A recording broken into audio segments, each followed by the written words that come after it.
شروع اللہ کا نام لے کر جو بڑا مہربان نہایت رحم والا ہے۔ یاسین، حکمت بھرے قرآن کی قسم، تم یقیناً پیغمبروں میں سے ہو، بالکل سیدھے راستے پر۔ یہ قرآن اس ذات کی طرف سے اتارا جا رہا ہے جس کا اقتدار بھی کامل ہے، جس کی رحمت بھی کامل، تاکہ تم ان لوگوں کو خبردار کرو جن کے باپ داداؤں کو پہلے خبردار نہیں کیا گیا تھا، اس لیے وہ غفلت میں پڑے ہوئے ہیں۔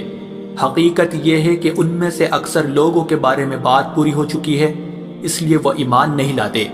ہم نے ان کے گلوں میں توق ڈال رکھے ہیں جو ٹھوڑیوں تک پہنچے ہوئے ہیں، اور اس وجہ سے ان کے سر اوپر کو اٹھے گئے ہیں، اور ہم نے ایک آڑ ان کے آگے کھڑی کر دی ہے اور ایک آڑ ان کے پیچھے کھڑی کر دی ہے، اور اس طرح انہیں ہر طرف سے ڈھانک لیا ہے، جس کے نتیجے میں انہیں کچھ سجائی نہیں دیتا۔ اور ان کے لیے دونوں باتیں برابر ہے، چاہے تم انہیں خبردار کرو یا خبردار نہ کرو، وہ ایمان نہیں لائے گے۔ تم تو صرف ایسے شخص کو خبردار کر سکتے ہو جو نصیحت پر چلے اور خدا رحمان کو دیکھے بغیر اس سے ڈرے، چنانچہ ایسے شخص کو تم مغفرت اور باعزت اجر کی خوشخبری سنا دو۔ یقیناً ہم ہی مردوں کو زندہ کریں گے، اور جو کچھ عمل انہوں نے آگے بھیجے ہیں ہم ان کو بھی لکھتے جاتے ہیں، اور ان کے کاموں کی جو اثرات ہیں ان کو بھی، اور ہم نے ایک واضح کتاب میں ہر چیز کا احاطہ کر رکھا ہے۔ اور اے پیغمبر، تم ان کے سامنے ایک بستی والوں کی مثال پیش کرو جب ان کے پاس رسول آئے تھے۔ جب ہم نے ان کے پاس شروع میں 2 رسول بھیجے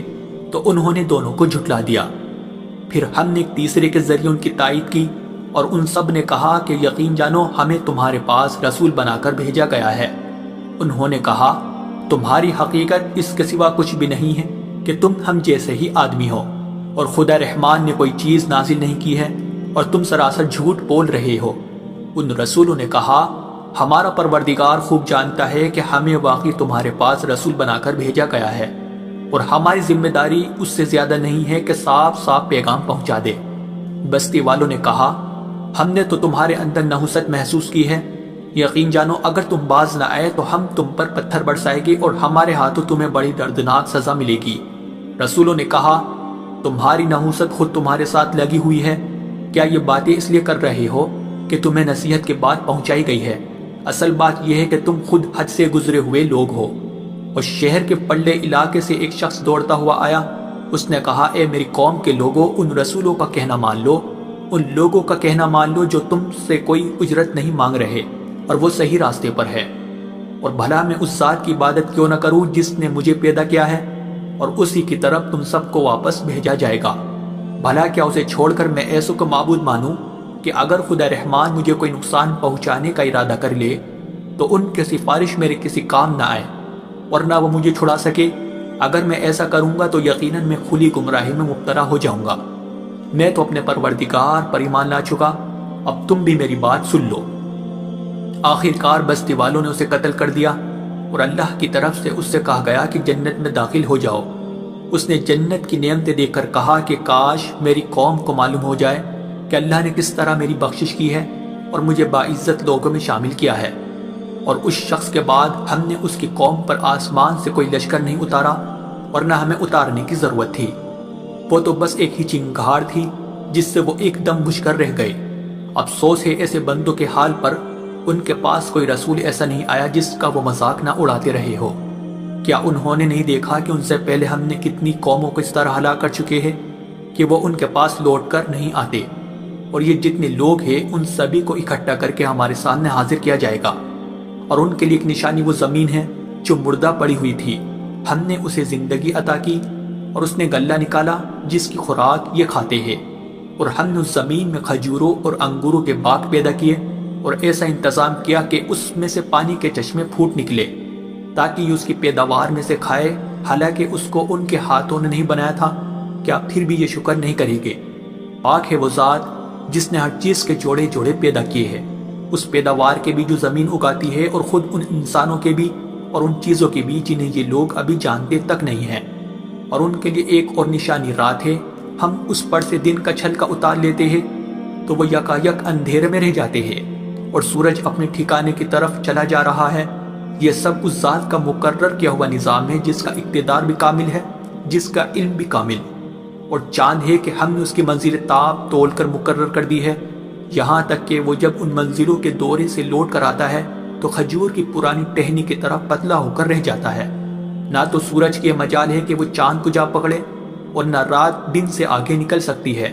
اور یہ سب اپنے اپنے مدار۔ اور ان کے لیے ایک اور نشان یہ ہے کہ ہم نے ان کی اولاد کو بھری ہوئی کشتی میں سوار کیا، اور ہم نے ان کے لیے اسی جیسی اور چیزیں بھی پیدا کی جن پر یہ سواری کرتے ہیں، اور اگر ہم چاہیں تو انہیں غرق کر ڈالے، جس کے بعد نہ تو کوئی ان کی فریاد کو پہنچے اور نہ ان کی جان بچائی جا سکے۔ لیکن یہ سب ہماری طرف سے ایک رحمت ہے اور ایک معین وقت تک زندگی کا مزہ اٹھانے کا موقع ہے جو انہیں دیا جا رہا ہے۔ اور جب ان سے کہا جاتا ہے کہ بچو اس عذاب سے جو تمہارے سامنے ہے اور جو تمہارے مرنے کے بعد آئے گا تاکہ تم پر رحم کیا جائے، تو وہ ذرا کان نہیں دھرتے، اور ان کے پروردگار کی نشانیوں میں سے کوئی نشانی ایسی نہیں آتی جس سے وہ منہ نہ موڑ لیتے ہو۔ اور جب ان سے کہا جاتا ہے کہ اللہ نے تمہیں جو رزق دیا ہے اس میں سے غریبوں پر بھی خرچ کرو، تو یہ کافر لوگ مسلمانوں سے کہتے ہیں کہ کیا ہم ان لوگوں کو کھانا کھلائے جنہیں اگر اللہ چاہتا تو خود کھلا دیتا؟ مسلمانوں، تمہاری حقیقت اس کے سوا کچھ بھی نہیں کہ تم کھلی گمراہی میں پڑے ہوئے ہو، اور کہتے ہیں کہ یہ قیامت کا وعدہ کب پورا ہوگا؟ مسلمانوں بتاؤ اگر تم سچے ہو۔ دراصل یہ لوگ بس ایک چنگاڑ کا انتظار کر رہے ہیں جو ان کی اجت بازی کے عین درمیان انہیں آ پکڑے گی، پھر نہ یہ کوئی وصیت کر سکے گے اور نہ اپنے گھر والوں کے پاس لوٹ کر جا سکے گے، اور سور پھونکا جائے گا تو یکایک اپنی قبروں سے نکل کر اپنے پروردگار کی طرف تیزی سے روانہ ہو جائے گے۔ کہے گے کہ ہائے ہماری کم بختی، ہمیں کس نے ہمارے مرکز سے اٹھا کھڑا کیا ہے؟ جواب ملے گا کہ یہ وہی چیز ہے جس کا خدا رحمان نے وعدہ کیا تھا اور پیغمبروں نے سچی بات کہی تھی، اور کچھ نہیں بس ایک زور کی آواز ہوگی جس کے بعد یہ سب کے سب ہمارے سامنے حاضر کر دیے جائیں گے۔ چنانچہ اس دن کسی شخص پر کوئی ظلم نہیں ہوگا اور تمہیں کسی اور چیز کا نہیں، بلکہ انہی کاموں کا بدلہ ملے گا جو تم کیا کرتے تھے۔ جنت والے لوگ اس دن یقیناً اپنے مشغلے میں مگن ہوگے، اور وہ ان کی بیویاں گھنے سایوں میں آرام دانشتوں پر ایک لگائے ہوئے ہوگے۔ وہاں ان کے لیے میوے ہوگے اور انہیں ہر وہ چیز ملے گی جو وہ منگوائے گے۔ رحمت والے پروردگار کی طرف سے انہیں سلام کہا جائے گا، اور کافروں سے کہا جائے گا کہ اے مجرموں، آج تم مومنوں سے الگ ہو جاؤ۔ اے آدم کے بیٹو، کیا میں نے تمہیں یہ تاکید نہیں کر دی تھی کہ تم شیطان کی عبادت نہ کرنا، وہ تمہارا کھلا دشمن ہے، اور یہ کہ تم میری عبادت کرنا، یہی سیدھا راستہ ہے۔ اور حقیقت یہ ہے کہ شیطان نے تم میں سے ایک بڑی خلقت کو گمراہ کر ڈالا، تو کیا تم سمجھتے نہیں تھے؟ یہ ہے وہ جہنم جس سے تمہیں ڈرایا جاتا تھا، آج اس میں داخل ہو جاؤ کیونکہ تم کفر کیا کرتے تھے۔ آج کے دن ہم ان کے منہ پر مہر لگا دیں گے، اور ان کے ہاتھ ہم سے بات کریں گے، اور ان کے پاؤں گواہی دیں گے کہ وہ کیا کمائی کیا کرتے تھے۔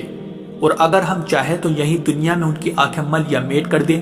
پھر یہ راستے کی تلاش میں بھاگے پھریں، لیکن انہیں کہاں کچھ اور اگر ہم چاہیں تو ان کی اپنی جگہ پر بیٹھے بیٹھے ان کی صورتیں اس طرح مسخ کر دے کہ یہ نہ آگے بڑھ سکے اور نہ پیچھے لوٹ سکے۔ اور ہم جس شخص کو لمبی عمر دیتے ہیں اسے تخلیقی اعتبار سے الٹ ہی دیتے ہیں، کیا پھر بھی انہیں عقل نہیں آتی؟ اور ہم نے اپنے ان پیغمبروں کو نہ شاعری سکھائی ہے اور نہ وہ ان کے شایان شان ہیں، یہ تو بس ایک نصیحت کی بات ہے، اور ایسا قرآن جو حقیقت کو کھول کھول کر بیان کرتا ہے تاکہ ہر اس شخص کو خبردار کرے جو زندہ ہو، اور تاکہ کفر کرنے والوں پر حجت پوری ہو جائے۔ اور کیا انہوں نے یہ نہیں دیکھا کہ ہم نے اپنے ہاتھوں کی بنائی ہوئی چیزوں میں سے ان کے لیے مویشی پیدا کیے، اور یہ ان کے مالک بنے ہوئے ہیں، اور ہم نے ان مویشیوں کو ان کے قابو میں دے دیا ہے، چنانچہ ان میں سے کچھ وہ ہے جو ان کی سواری بنے ہوئے ہیں، اور کچھ وہ ہے جنہیں یہ کھاتے ہیں، نیز ان کو ان مویشیوں سے اور بھی فائدہ حاصل ہوتے ہیں اور پینے کی چیزیں ملتی ہے، کیا پھر بھی یہ شکر نہیں بجا لائے گے؟ اور انہوں نے اللہ کو چھوڑ کر اس امید پر دوسرے خدا بنا رکھے ہیں کہ انہیں ان سے مدد ملے، حالانکہ ان میں یہ طاقت ہی نہیں ہے کہ ان کی مدد کر سکے، بلکہ وہ ان کے لیے ایک ایسا مخالف لشکر بنے گے جسے قیامت میں ان کے سامنے حاضر کر لیا جائے گا۔ غرض اے پیغمبر، ان کی باتیں تمہیں رنجیدہ نہ کریں، یقین جانو ہمیں سب معلوم ہے کہ یہ کیا کچھ چھپاتے اور کیا کچھ ظاہر کرتے ہیں۔ اور کیا انسان نے یہ نہیں دیکھا کہ ہم نے اسے نطفے سے پیدا کیا تھا، پھر اچانک وہ کھلم کھلا جھگڑا کرنے والا بن گیا؟ ہمارے بارے میں تو وہ باتیں بناتا ہے اور خود اپنی پیدائش کو بھلا بیٹا ہے، کہتا ہے کہ ان ہڈیوں کو کون زندگی دے گا جبکہ وہ گل چکی ہوگی؟ کہہ دو کہ ان کو وہی زندگی دے گا جس نے انہیں پہلی بار پیدا کیا تھا، اور وہ پیدا کرنے کا ہر کام جانتا ہے۔ وہی ہے جس نے تمہارے لیے سرسبز درخت سے آگ پیدا کر دی ہے، پھر تم ذرا سی دیر مجھ سے سلگانے کا کام لیتے ہو؟ بھلا جس ذات نے آسمانوں اور زمین کو پیدا کیا ہے، کیا وہ اس بات پر قادر نہیں ہے کہ ان جیسوں کو دوبارہ پیدا کر سکے؟ کیوں نہیں، جبکہ وہ سب کچھ پیدا کرنے کی پوری مہرت رکھتا ہے۔ اس کا معاملہ تو یہ ہے کہ جب وہ کسی چیز کا ارادہ کر لے تو صرف اتنا کہتا ہے کہ ہو جا، بس وہ ہو جاتی ہے۔ غرض پاک ہے وہ ذات جس کے ہاتھ میں ہر چیز کی حکومت ہے، اور اسی کی طرف تم سب کو آخر کار لے جایا جائے۔